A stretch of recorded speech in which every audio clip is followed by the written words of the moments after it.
Well, guess what? If I'm the owner of a blue pen company and I think the only asset that I have to sell is my inventory of blue pens, then I'm going to be selling my business for far less than the company's really worth. You are listening to Intangible, the podcast of intangible law, plain talk about intellectual property. Please welcome your host, Leticia Caminero. Welcome to episode 3 of the 3rd season. Today we're going to talk about intellectual property from the harvesting perspective. How can we profit and make profit out of these assets? Let's welcome our guest. Well, my name is Andrew J. Sherman. It's my pleasure to be on the podcast today. I've been practicing law for about 35 years. Most of my time is spent with entrepreneurial growth companies and larger, more established companies, helping them monetize and leverage their intangible assets. I've written 26 books on business growth and intangible assets. I've even given a TED Talk on harvesting intangible assets. And when I'm not practicing law and helping companies with their growth strategies, I teach at Georgetown Law School and at University of Maryland at the Smith School of Business. And I'm 60 years old and a proud grandfather. That's great. So you're quite a prolific writer, actually. It's yes, a pleasure. I don't write as prolifically now as I used to when I was a bit younger. But and forgot to mention, I'm a senior partner at the law firm of Seyfarth Shaw in the Washington, D.C. office. Oh, great. So, well, yeah, I imagine that you used to have a bit more time for writing, and now it's more about taking care of business. I used to have a little bit more energy when I was younger, but I still write, but probably more articles. And then I have a couple of more books left in my head, but currently focusing on practicing law and teaching, which those two activities keep me very busy. Yeah, of course. And we will be lucky to have any of the rest of the book that you have in mind or have planned out for the next years. Thank you. Thank you. So let's dive into the topic. So does every business have intangible assets? And first, what is an intangible asset? How can we define this type of asset? And where can we start looking for it if we can easily find them in a business? So I think let's go back to the 1950s and 60s and think about the traditional balance sheet of a company back in the 1950s and 60s. It had inventory and equipment and real estate, and the bulk of its value, of its enterprise value, was made up by its hard assets. You would have, categories of hard assets, equipment and machinery and inventory. And at the very end of the balance sheet, you would have a category called goodwill. And the goodwill would cover the last little bit of enterprise value that wasn't captured by a company's hard assets. Then comes the information age and the computer age and the age of knowledge management and systems and processes and protocols and brands. And we're living in that age now. And now we've had a flip-flop. The balance sheet of many of the world's largest companies. I mean, think about Google, think about Microsoft, think about Apple Computer. Their balance sheets are primarily intangible assets. Now, yes, of course, Apple has some equipment. Apple has some inventory. Apple has some real estate. But if you think about a valuation of Apple Computer at nearly $3 trillion, $3 trillion. I mean, that's a tremendous number, even with the market fluctuation back and forth. Maybe 2.5 trillion of the 3 trillion is intangible. The value of the brand alone is worth somewhere between $500 and $1 trillion. I mean, just a little symbol on the back of a product is that kind of value. And so my thought is that, yes, every company now has intangible assets, from the smallest of businesses to the largest of enterprises. Now, not everyone has $3 trillion worth of intangible assets. Some people have smaller amounts, but we're living in an era of the intangible. We're living in an era where your shareholder value is likely to be defined by things you can't touch or feel. And so your second part of your question is really the insightful question. If I can't touch them and I can't feel them, how do I find them, right? Where are they hiding? And they're hiding sometimes in the most unlikely of places.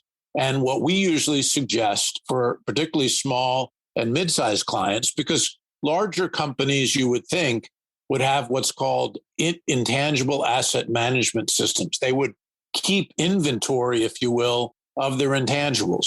But even the biggest of companies are still not very good at keeping track of their intangible assets. So if big companies can't do it, it's nearly impossible for small and mid-sized companies to do it. The best place to start is with an intangible asset audit process, to literally hire an expert. It doesn't have to be me. It could be any other trained expert in finding these intangibles.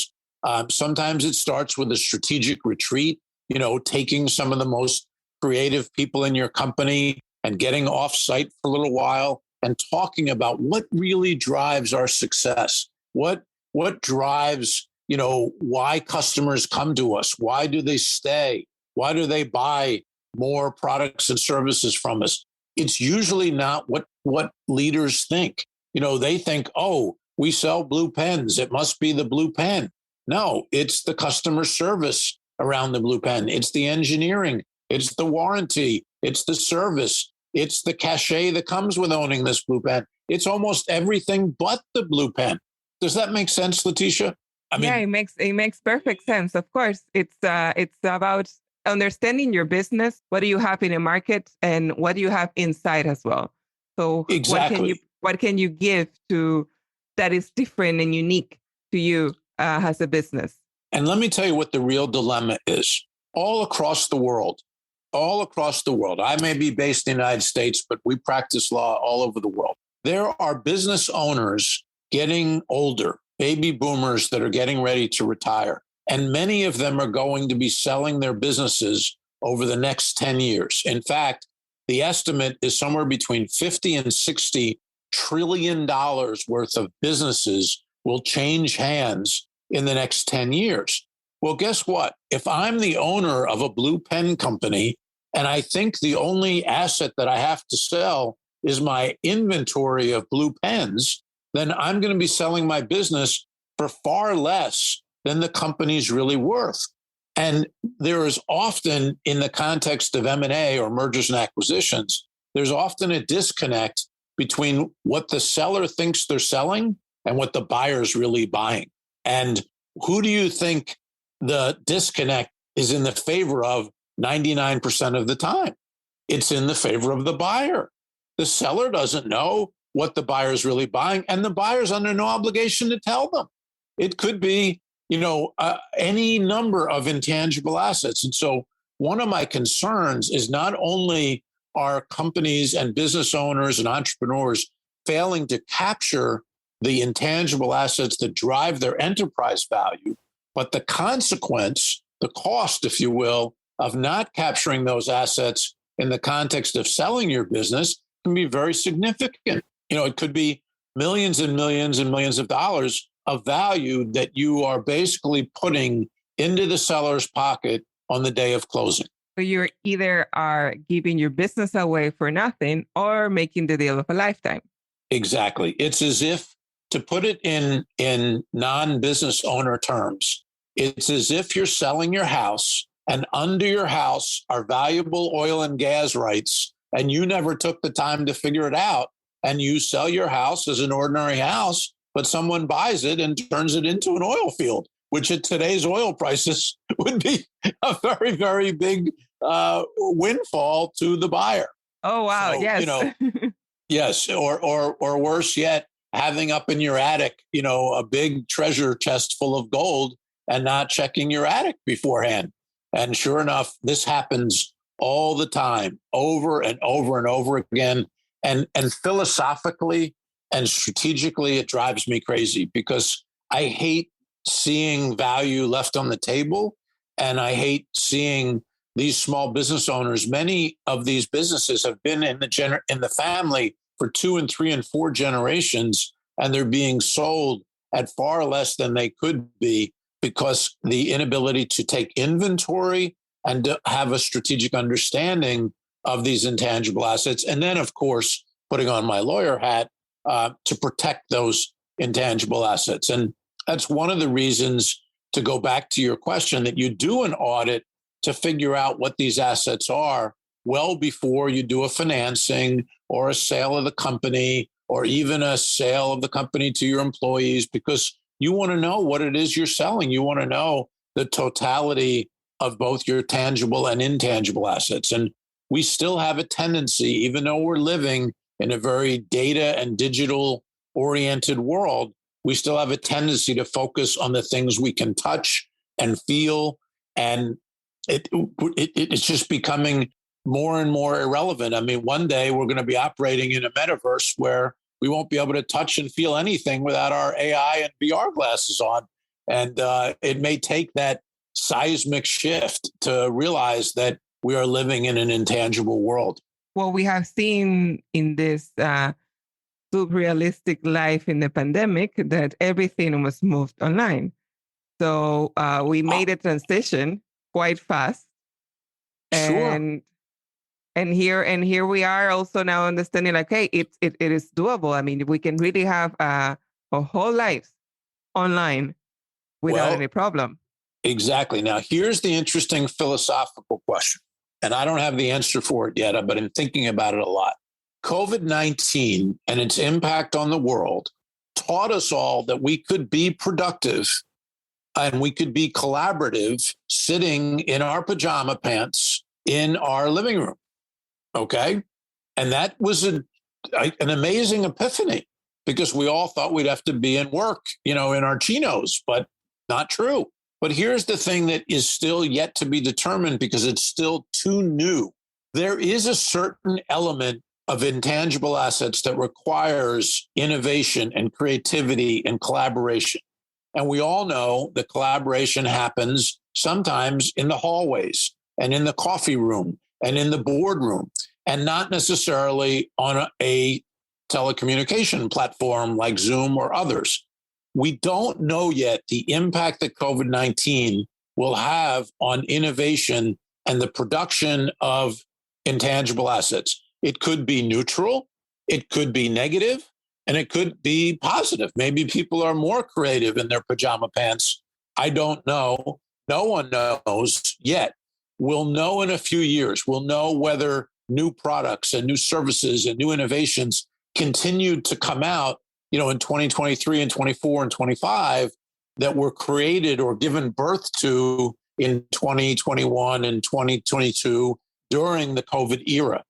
I am concerned that we are not yet ready to fully collaborate online yet. Now, we're having a lovely conversation and we're thousands of miles apart. But I do think that there's a certain amount of innovation and creativity that leads to intangible asset birthing and creation and harvesting that requires a face-to-face and seeing the subtleties of people's body language. And even when I'm on Zoom or another platform, I tend to focus on 1 or 2 people. When I'm in a boardroom, I can focus on 7 or 8 at a time. Did I miss a body language, a voice inflection, something that gave me, a neuron to fire that causes me to rethink a product offering or rethink a service offering? So we'll know more about that. I think that it will probably be neutral, maybe even positive. I'm hoping not negative, but people have asked me in similar interviews, what is the impact of COVID on culture? What is the impact of COVID on ultimately on innovation? In order to create more and more and more intangible assets, you need engagement. And the question is, in the last 24 months, did many company cultures suffer engagement challenges because of our inability to spend time with each other? Did diversity and inclusion suffer because we didn't have that face time to spend with each other and get to know each other better? And diversity and inclusion is a big driver of innovation, and innovation is the birth mother of intangible assets. It's more and more studies show that the more diverse a work team in its background, in its thinking, in its approach to things, the more intangible assets will be created. So we'll see. The next few years will be interesting to watch as we return to the workplace in some form, but have this hybrid of in-work versus online, what impact that will have on innovation and the creation of intangibles. But I don't think anybody listening to your podcast will come to the conclusion that the world is going to reverse itself and we're going to go back to a world of tangible assets being the drivers of enterprise value. Yes, definitely. And well, and also apart from the need of having the person and reading the room and all that for creativity, there's also something very important that is boredom. In those moments that you're commuting, that you're driving, that you're on the train, that you're on the bus to work, there's that time. In those moments, many people have great ideas because they don't have the pressure of the day. They just are like thinking about anything else but work, but then something sparks, something happens in their mind, and they have a great idea. So that's also something that we will be missing with the remote work. That's that time that we do have every day. Exactly. It's an incredibly astute point that you're making. I used to have a 1-hour commute to work, if not longer. Then we moved into the city and my commute was 12 minutes. And then COVID hit and my commute became 0 minutes for a while. In the hour commute plus that I had, I used to keep a big legal pad and pen. And when I was sitting in traffic, I would be constantly making notes and ideas and thoughts. In the 12-minute commute, I maybe make one note. And in the 0-minute commute, I'm not making any notes. Now, don't get me wrong. I love having those 2 hours back in my life. But you're right. It's our idle time when our mind is quiet that we do a lot of our innovation. And we've lost some of that idle time. Many people take the train or the bus to work, and that is the quietest time of their day. I used to fly all over the country and all over the world. And I used to do my best thinking on airplanes. I've not been on an airplane in 2.5 years. I'm going to start flying again in June. So it's a very astute point that you're making. And all of these things have been part of our lives now for 2.5 years. And we'll see how they return and how it impacts. But the key to the creation and then ultimately monetization of intangible assets is definitely culture and governance and leadership. And the key to culture is engagement and reward and collaboration and people not being afraid to fail. You know, one of the big keys to innovation is that I can bring an idea to you as my supervisor. And if I fail, there may be some consequence, but the consequence isn't admonishment and embarrassment or termination. The consequence is encouragement to get up and dust my feet off and try again, because some of the greatest innovations in the history of mankind were things that happened on the 10th and 20th and 50th try. Thomas Edison was very famous in saying that he failed 1,000 times before, quote, inventing the light bulb, and I don't know where we'd be without it. So there are many, many countless examples of that. And that's the other thing is many big companies now have, greenhouse experiments and skunk works and other places where people can go away from the red tape and away from the politics of innovation and innovate in a smaller setting. And you're just beginning to see medium and smaller companies mimic that greenhouse and skunk works like environment or incubators and accelerators. Going back to Edison, he said, I have not failed. I've just found 10,000 ways that won't work. I can see that we love the same Edison quotes. Yes, definitely. And that's something that is the thing that I find a lot in most organizations is that they love the idea of innovation, They love the idea of having new and better ways to do things, but they hate the process. They hate the process, and they don't have the patience to allow the process to happen. Exactly. There has to be a culture of governance to support the process. But here's another thing I can say now as a 60-year-old. If you don't allow a culture of engagement and innovation, you will lose your younger workers, because we have raised an entire generation that wants to have a voice and wants to participate and wants to collaborate. And if you try and shut them down and just say, no, go back to your corner cubicle and do your job and follow the rules and don't speak up and don't challenge, they're just going to leave. They don't need the job the way that we might have when we were 28 years old or 30 years old. They will just leave. And if you lose them, you're going to have an average age that is not capable of innovating with current technologies. And the generation that's coming up behind them, the Gen Z, is even worse. They have zero tolerance for not being able to give input. And so I'm not trying to sound like the old man in the room. It's just, if you want to have youth in your workforce, you need to foster this culture of innovation, and you need to reward people for their innovations. And many large companies struggle with that because they don't want the 25-year-old employee being rewarded and making more money than the 55-year-old employee. They're not ready for that culturally, and we need to be ready for that. And if the 25-year-old invents a new product that sells tens of millions of dollars worth of sales, we need to reward that 25-year-old, whether that, bothers the HR department or not. Yes, definitely, because we're moving away from the pyramid, from the hierarchy, towards network and towards exactly. Like something that is more horizontal and less vertical, which is it's not an easy transition, especially when you want to maintain certain rules, or you want to enforce certain things that don't necessarily help or not necessarily they make no sense in the world that we live in right now. For example, like making sure that people are there from 9 to 5.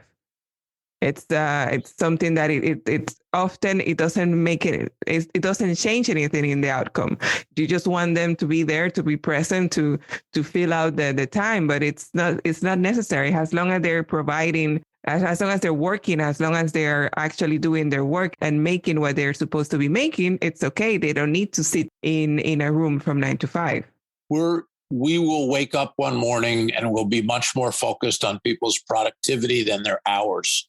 And if you're able to be a productive, contributing member of a team, hours will become less relevant. But we'll get there. But it's not going to happen overnight. Many say COVID expedited that reality, and I do believe that. But we can't. As long as the pendulum doesn't swing too far, and we lose the importance of face-to-face collaboration, because I think that is an important driver of engagement. And engagement is the important driver of innovation. You are listening to Intangiblia, the podcast of intangible law, plain talk about intellectual property. With that, let's jump to the question on how can we create and maintain a culture of innovation? And what are the benefits of this culture and the risk as well? I think first we have to remove a lot of the traditional thinking about what innovation is. Innovation is not always sending someone to the moon or a cure for cancer. I mean, yes, we need those innovations, and Lord knows we need a cure for cancer. We're sending lots of people to the moon, including last weekend. We sent more people to the International Space Station. Most innovation is incremental in nature. And incremental innovation is not breakthrough, breaking news. It's the small improvements. Apple is a master of incremental innovation. If you think about a company now worth almost $3 trillion, most of their innovation is not breakthrough innovation. It's incremental innovation. It's little things that make life easier. New colors. I mean, they're spending millions of dollars to let you know that the iPhone is available in the color green. Well, there must be a demand for emerald green iPhones, or they wouldn't be spending money producing iPhone cases in that color.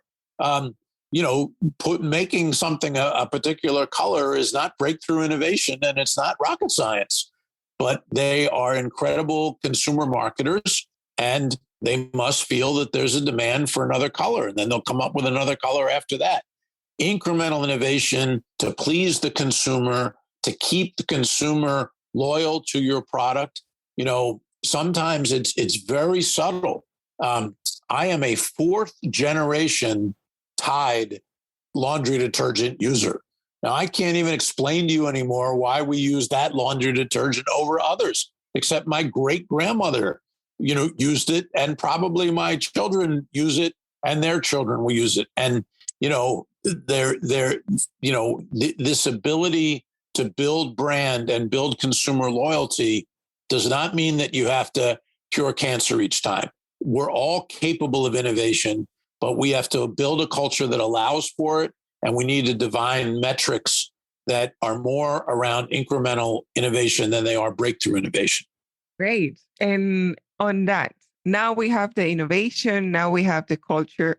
How can we make money out of intellectual property? Okay, so two basic choices. One is organic, and one is the use of third parties. So organic is when we use our innovation to create new products and services. We've been using Apple on this podcast. We may as well stay with them. New products, new services that they come out with. But another way to monetize and harvest innovation is through the establishment of third-party relationships, licenses, franchises, co-branding relationships, brand extension licensing, business format franchising. I mean, if you think about all of the business format franchises around the world, they are nothing more than the harvesting of intellectual capital, of intangible assets. McDonald's is the licensing of a brand, a system, a series of recipes, a series of quality controls, a series of best practices.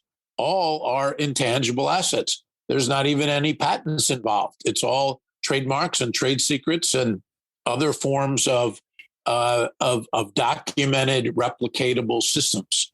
And billions of dollars have been generated by teaching other people through the licensing of your intangible assets. So, you have a lot of ways to monetize and commercialize these assets, ranging from technology transfer to technology licensing to joint venture relationships to co-development and R&D agreements.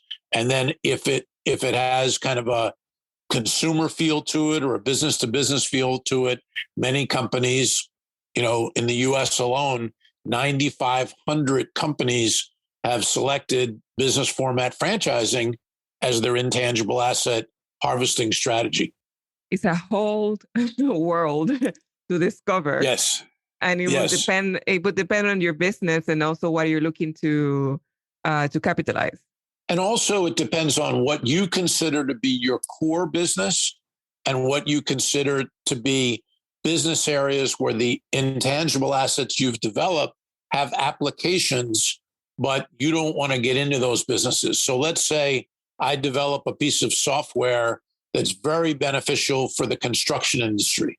And I know the construction industry inside out. It also has applications for insurance and financial services and other verticals. Well, if I don't know those other verticals, I may want to partner or license somebody to pursue those verticals and get a master license or master distributorship for those verticals because I want to stay focused on the construction business. But now I have active income from my construction software license business, and I have passive income from my partners who are pursuing the other verticals. And that's how I build a business of maximum enterprise value.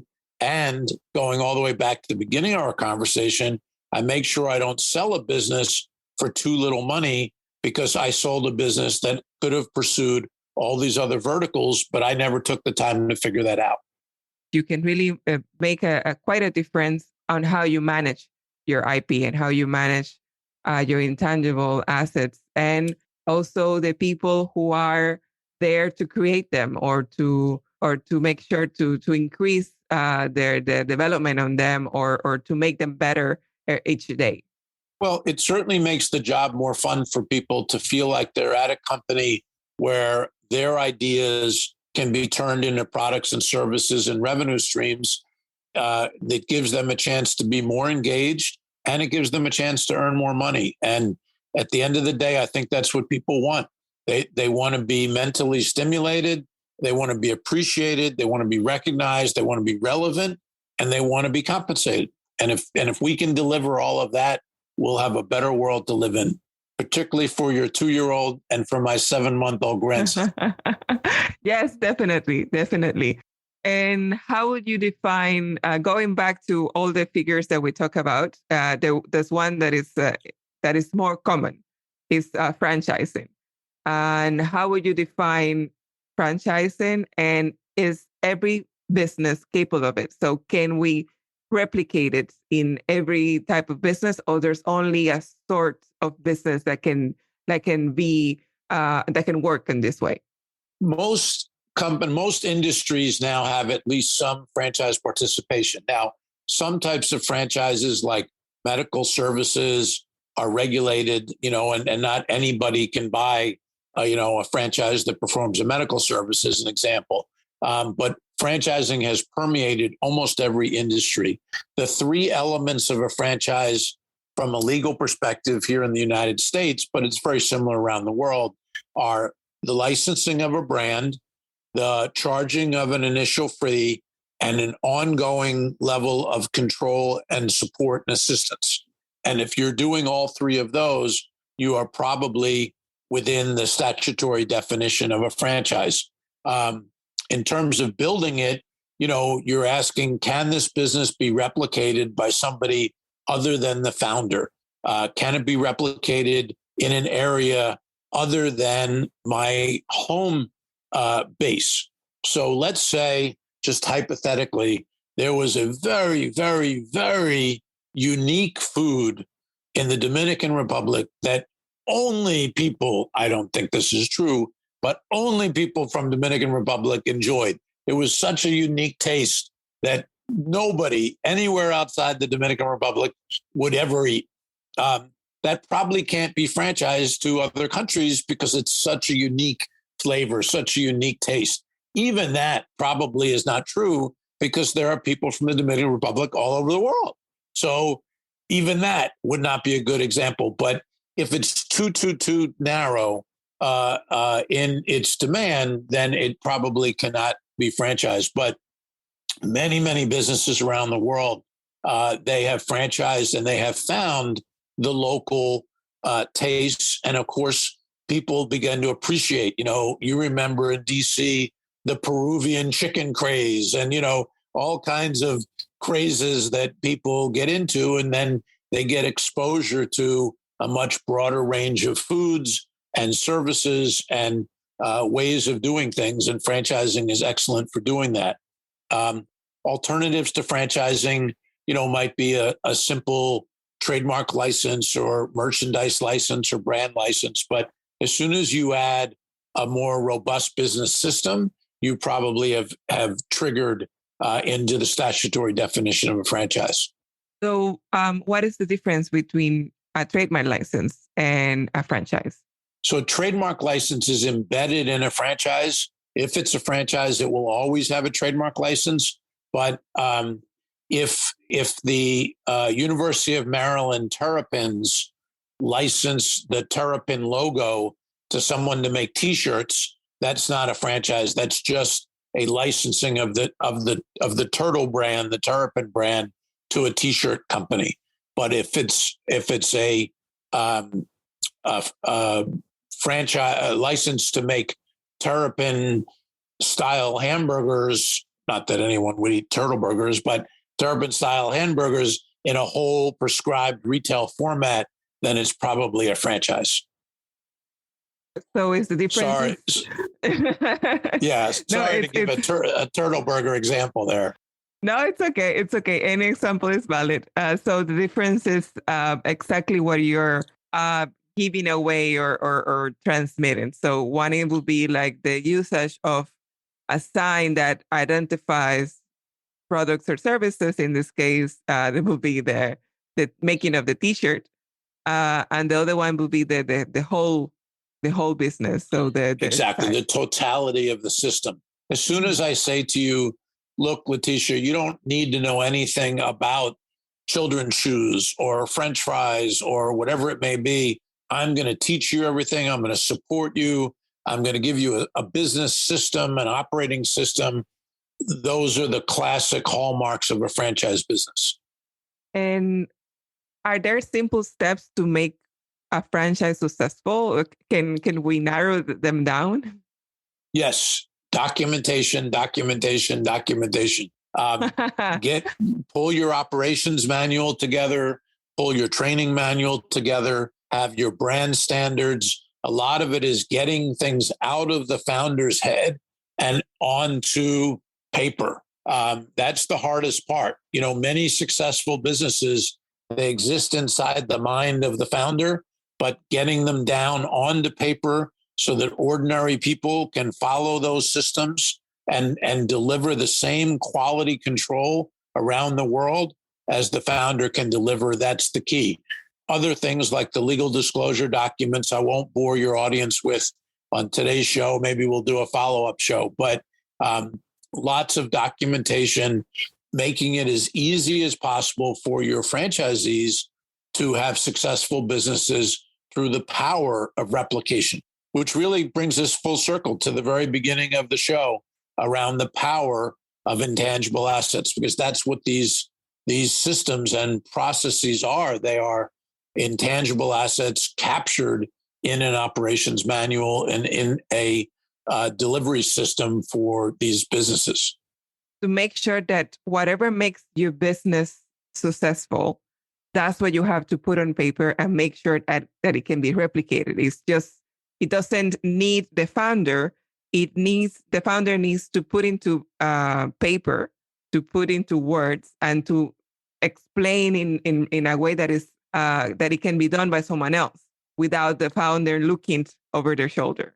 Exactly right. How to teach people to be in business for themselves, but not by themselves. Yes, that's a great catchphrase. Yes. So yes. Apart from franchising and well, trademark licensing that we just briefly talked, any other good alternatives or better alternative for any other type of business? Well, there's joint ventures, there's brand extension licensing, merchandise licensing.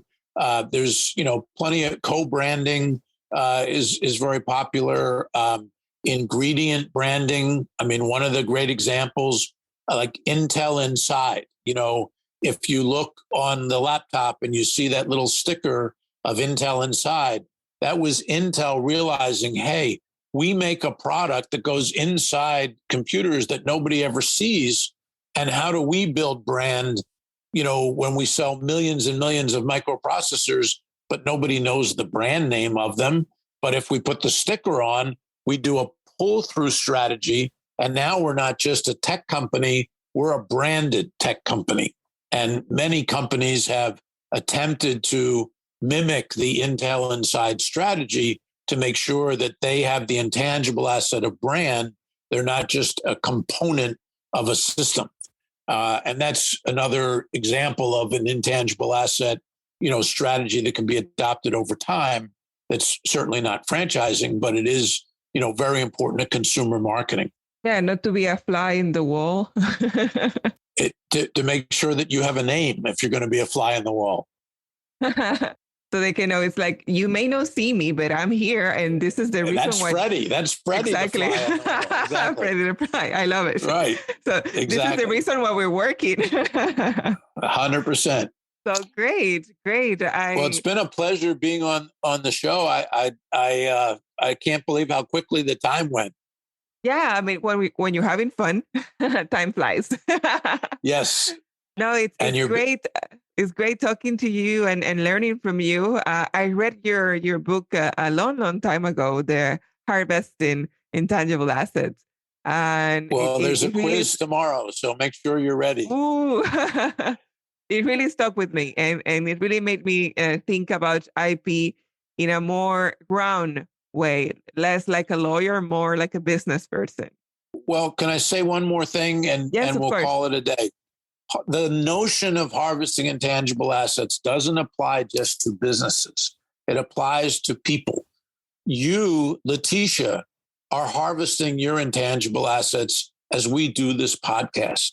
You have decided that you are more than a lawyer, more than a mom, more than a wife. You are also now a podcast host. You are a personality. You are a contributor to the universe of knowledge, and that is you harvesting your own personal intangible assets. It's not just a concept for businesses. We as people need to harvest our intangible assets to make the world a better place. There are studies that say we only use about 15% of our brain. 15%.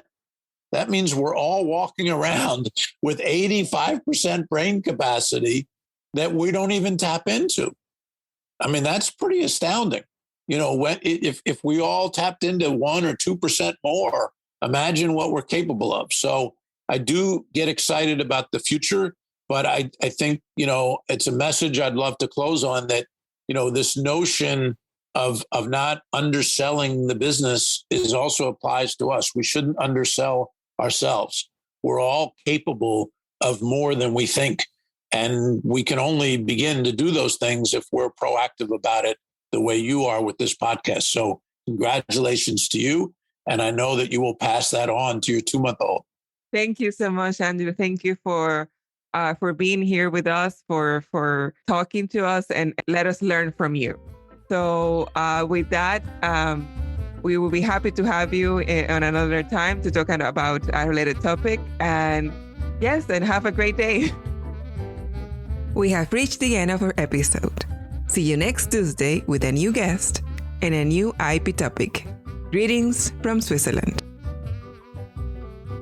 Thank you for listening to Intangiblia, the podcast of intangible law, plain talk about intellectual property. Did you like what we talked today? Please share with your network. Do you want to learn more about intellectual property? Subscribe now on your favorite podcast player. Follow us on Instagram, Facebook, LinkedIn, and Twitter. Visit our website www.intangiblia.com. Copyright Leticia Caminero 2020. All rights reserved. This podcast is provided for information purposes only.